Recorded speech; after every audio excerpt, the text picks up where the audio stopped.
Hey everyone, I'm Michael Stice, and this is Mobile Growth Podcast where we discuss how to successfully monetize and grow our apps. And today we have an amazing guest who is an expert in user acquisition. Sorry, I definitely feel like I butchered your name, so you better do your introduction. It's okay. It's okay. My name is Matej Lancaric. Thanks for having me here.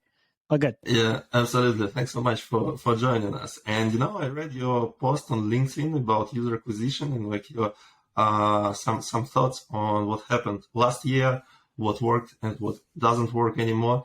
And I immediately knew that I have to talk to you and probably discuss some of this information, because what I liked in this post is it has very specific, detailed stuff. It's not like generic advice, but actually some stuff that people can use in the user acquisition strategies.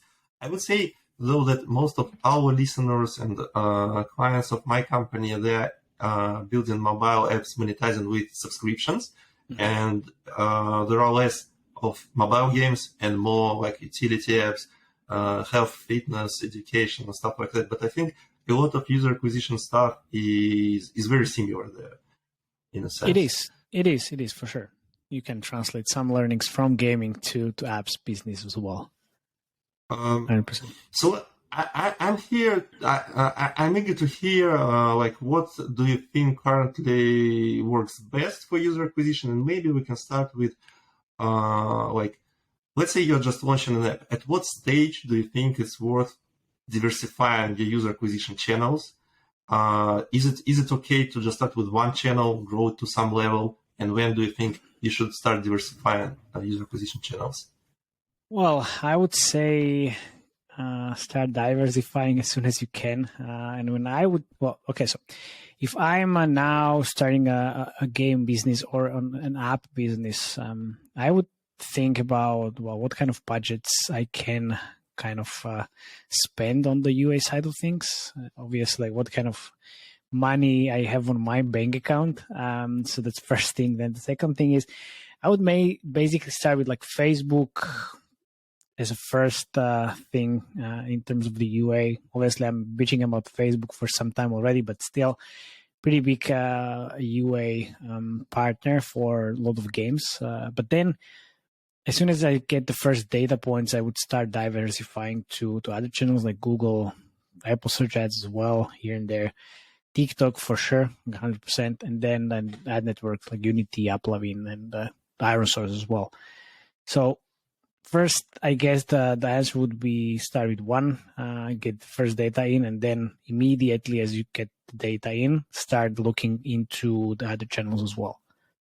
Got it. So you still advise to start, and this is like the priority. Start with Facebook, then add Google, then add Apple search ads if you're on Apple platform, and maybe then go for TikTok and other ads. And by the way, I've seen that you are very excited about TikTok. Well, look, can you see? I have a TikTok T-shirt even. Yeah, awesome. That's cool. I need one like this as well. Of course. But I just recently, like last week, we talked to a very large app, and they don't use TikTok at all. They're basically doing user acquisition for Facebook and through Google Ads, and that's it. And they're really big. So what are they missing? Why would you think it's a good idea to go to advertise on TikTok? Well, I don't think so. First of all, I don't think they're missing like anything. If they are pretty much satisfied with what they are doing at the moment on Facebook and Google, that's fine. That's all good for them. Then the question would be like where to go from Google and from Facebook. Like if they want to grow, obviously you need to start adding new channels and more channels as well. And TikTok is one of those options. You need to think about what kind of target audience you have. Obviously, not everybody is on TikTok, even though it feels like now everybody's on TikTok. Even today, when I was walking around the city, I saw two girls dancing around, and then I saw there was a mobile phone on the floor, and obviously they were filming themselves for TikTok content. So everybody these days kind of like consume content on TikTok. So I guess like it would be great next step. But if they don't want to do it, it's fine. That's the thing. Like TikTok doesn't work necessarily for everybody, for every game, on like every scale. So I would say it can work to a certain extent, let's say for few thousands per day in terms of spending, but it needs to be justified, obviously. Do you have like maybe any high-level benchmarks for how much can you acquire and install a user from TikTok compared to other networks? So, for example, we've been told from one of our clients, they say that they do like Apple search ads, but still Apple search ads is like twice or maybe 3 times more expensive to get an install. Yeah. It can be highly targeted, they can convert well, but it's like 2 or 3 times more expensive. What about TikTok? How does it compare to Facebook and other channels? Well, the CPI is definitely way lower, but just a few comments on what you just mentioned. Even if the TikTok is let's say higher CPI, it can be higher LTV as well. So the CPI, like as a standalone KPI, doesn't matter that much. So it's good that you mentioned that the ASA has higher CPI, but also highly targeted and high quality. So if you are comfortable with the margins you have between in comparison with the CPI versus the LTV, that's fine. In terms of CPIs and the other KPIs on TikTok, I've said sometimes in the past that I see better quality on TikTok than I see the quality on Facebook, with like 4 times to 5 times lower CPIs, which is still true. But then, that's for me on multiple accounts. Doesn't necessarily mean that you start running TikTok and immediately you will see the CPIs lower than the Facebook by 5 times. And also, it needs some time and some kind of optimizations afterwards. If you start running like base campaigns on TikTok, and anything can happen. Are there any specific regions that perform better on TikTok, since it's like more, I don't know, maybe it works better in Asia? Yeah, I think for me at least, it's basically the same quality across the board. I usually run like US as a standalone campaign, and then try to bucket different geos into tiers: tier 1, tier 2, tier 3, and then the rest of the world. And of course, let's say for Southeast Asia, TikTok works well when I look at the CPI versus LTV equation. So there's very low CPIs, but also lower LTVs. But still, the margin is good. So when I compare that to US, obviously in US, it's higher CPI, but also higher LTV. And what budget do you need to start experimenting on TikTok? I know that on Facebook, for example, you basically can start with, I don't know, $10 or like $100. Is it the case with TikTok, or well, you can do the same with TikTok, but eventually you will need to spend some money to actually get outside of the learning phase for some campaign, because you can start with CPI campaigns first, but then if you want to move towards like purchase campaigns or value campaigns or whatever event optimized campaigns you want to run, you need 50 events on the campaign level just to get outside of the learning phase. So you will need to spend some money to actually get these events. So you can start with $10, but then eventually we'll end up spending like 1,000 for sure. Got it. And regarding the quality of attribution, I've seen you have some thoughts on scan network, and maybe we can start with discussing that. Your overall view on effectiveness of scan, how good it attributes the data. I don't think it's about like how good or bad it is. It's just different. It's different evaluation optics for a lot of companies, and some companies still live in 2018 or 19 when they're trying to measure the iOS campaigns the same way. So I think like scan is not perfect. It does help with the first 24 hours. So that's all you get. Not all you get, but for me especially, it's like the first 24 hours were the most effective for scan conversions. And I can imagine if you have a 7-day subscription and you have 3 days free trial, then it kind of sucks with the scan. So you need to prolong that attribution window.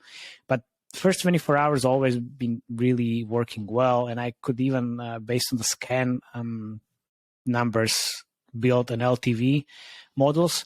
So all in all, yeah, I'm pretty optimistic about iOS campaigns. So I've always been. Got it.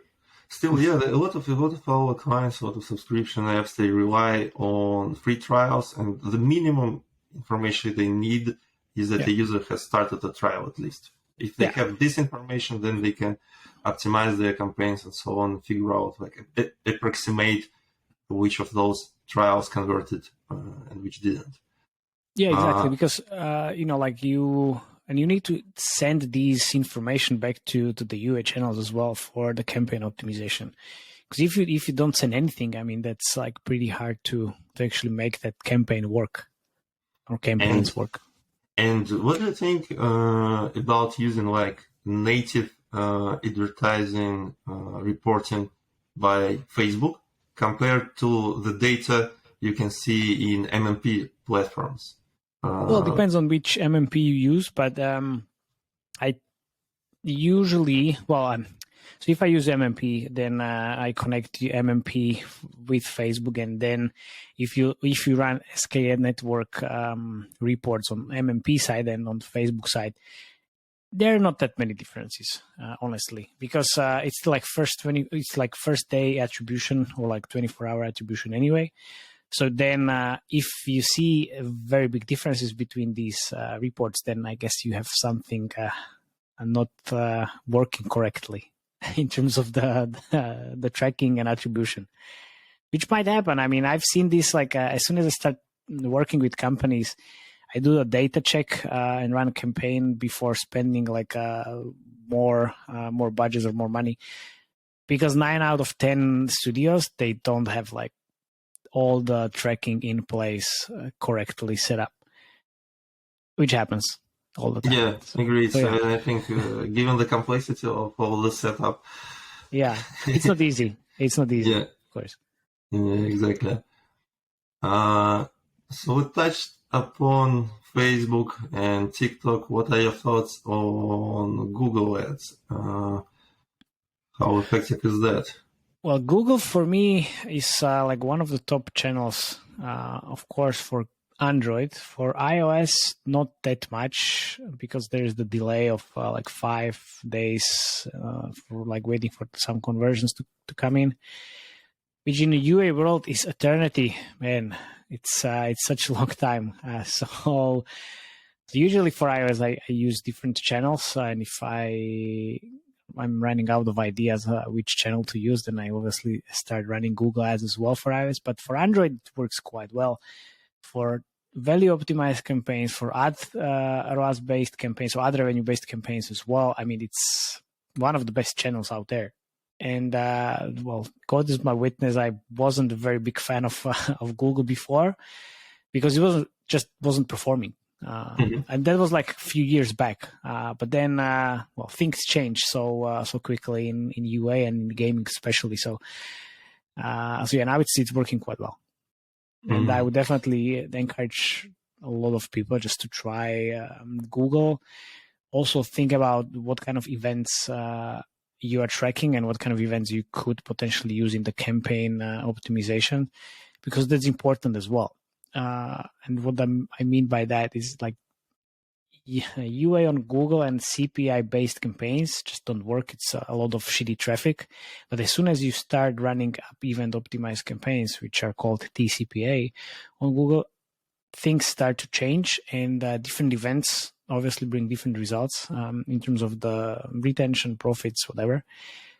So then definitely that's the main point, what to test on the Google to actually get it work. Do you have any maybe recommended events in this case? Should it be a purchase, or it can be some purchase is the most obvious one, obviously. Yeah. But then you have the value, which is the TROAS campaigns that work quite well. But for subscription apps, most probably it won't work that much.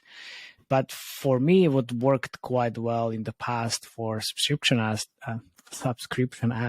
was a combination of free trial and some other event within the app. So user started a free trial and then, let's say, did something in the app.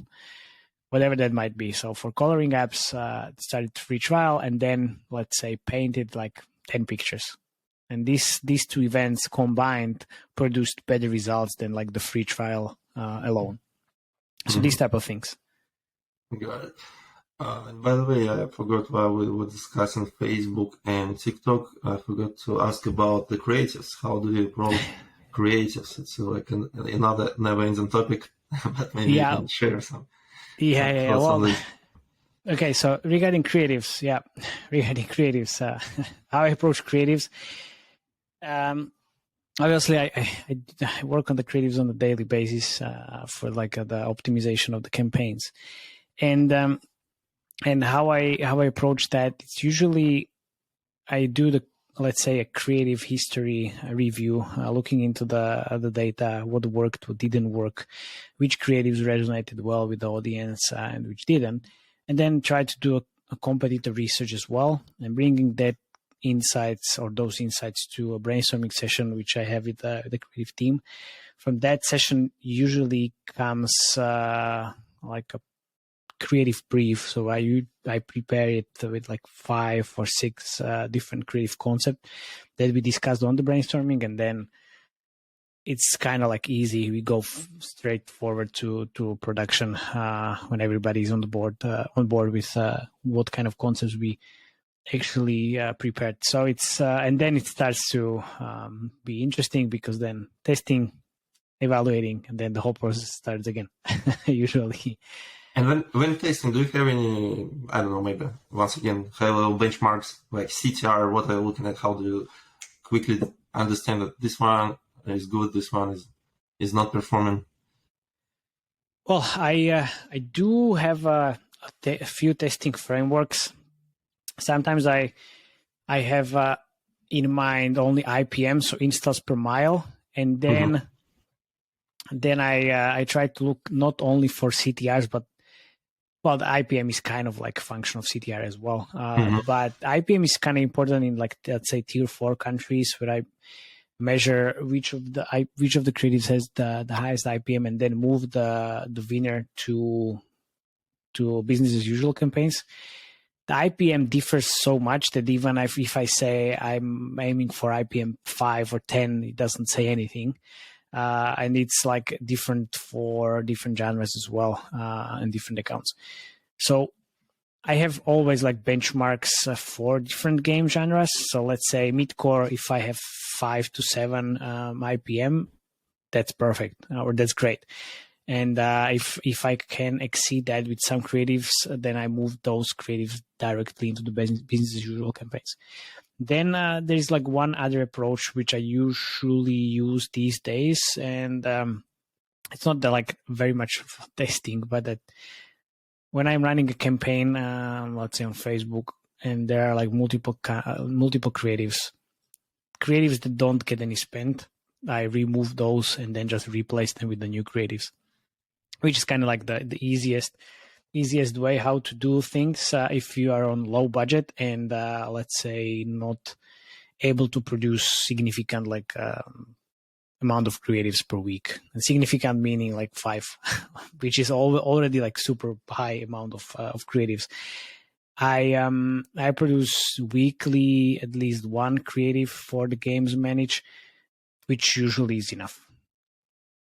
And how do you define, like, how often do you have to rotate? Let's say you have a creative which performs well. How do you define when it's burnout, when it's time to replace it? You look at the campaign performance, and if I see, or campaign and creative performance, and as soon as I see a decline in numbers and KPIs, like 3 consecutive days, then that's signal that the creative is starting to die a little bit here and there. So as soon as that happens, then I try to replace the creative, or at least like try to think about what kind of optimization steps I can do before replacing the creative. And if there's like 4th day of again like a decrease in terms of numbers, then I just replace the creative right away. Got it. I think it would be also interesting to hear your thoughts like for what's coming this year. like what are your predictions for the next year? I think one of the topics is Google, of course, who is going to introduce something similar to what Apple did, and I think people will become less happy about performance on Google, but there should be some other interesting stuff as well. Well, the Google is bringing the privacy sandbox. That's true, but actually they are working with developers and some companies to bring it live with some without like that many restrictions, or slightly differently than what Apple did. So it should be more developer friendly, let's say. In terms of any other trends and things, I actually don't like predictions that much because, but there are some creative trends, but it's mostly tied to gaming that we also discussed on our latest podcast, which you should all definitely tune into. But what's the name of the podcast? I have seen an episode, but just tell us. Okay, yeah, it's 2.5 Gamers, where we talk about the UA, game design, and ad monetization stuff from our day-to-day jobs. So we discussed the creative trends, which obviously there are a lot of fake ads, some altered gameplay, the UGC, which should be and definitely will be a trend. It's already a trend. And then I see a lot of new creatives coming live with music and the different, let's say, sound setup.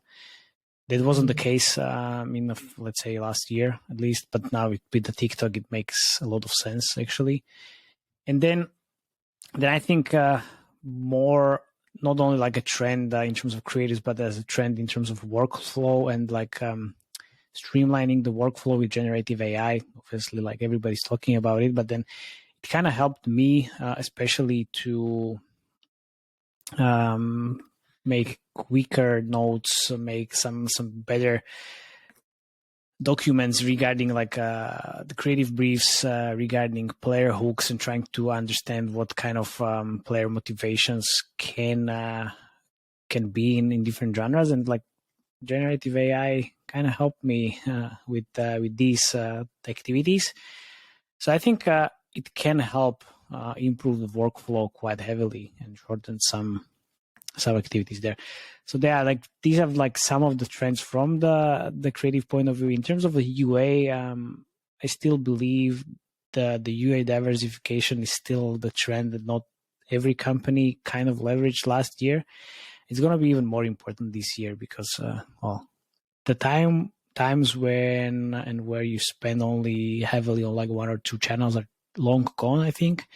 So leveraging multiple channels with maybe lower budgets, but overall having in total like bigger budgets than on big two channels, that's going to be important. Yeah, I think the only challenge with that for smaller companies is to manage it, right? It's of course, yeah. Channel than free. I didn't say it's easy, but it's definitely in terms of ROAS more efficient from what I see at the moment. But of course, like in terms of workload and everything around that, it's hard. It's hard. If you don't have a senior UA people, it's pretty hard to manage like more than 2 or 3 channels at the same time, of course. Yeah, but probably in this case, you need to hire like an agency, a consultant, someone who can run campaigns for you. That's true. Yeah. That can be an option. By the way, do you like accept new clients? Can people listening to us reach out to you for that? Sure, of course. I usually work. I have usually like 2 or 3 projects buffer. So if something interesting comes up, then I can join immediately. So sure, definitely reach out to me if there's something interesting and there's like mutual agreement on things. Then we can take it from there. So what are the best ways to find you online? Obviously on LinkedIn, I'm pretty much active there, and I have my own website as well. It's my surname.me, which is Lancaric.me. Mm-hmm. And you can definitely send me a message there or an email. Awesome. Thanks so much for sharing your expertise. I liked a lot this conversation because you are like sharing specific details, not like general bullshit, which is very popular. Nice. Yeah, it is. So thanks so much for joining us. Thanks for having me. Thank you very much. Bye-bye.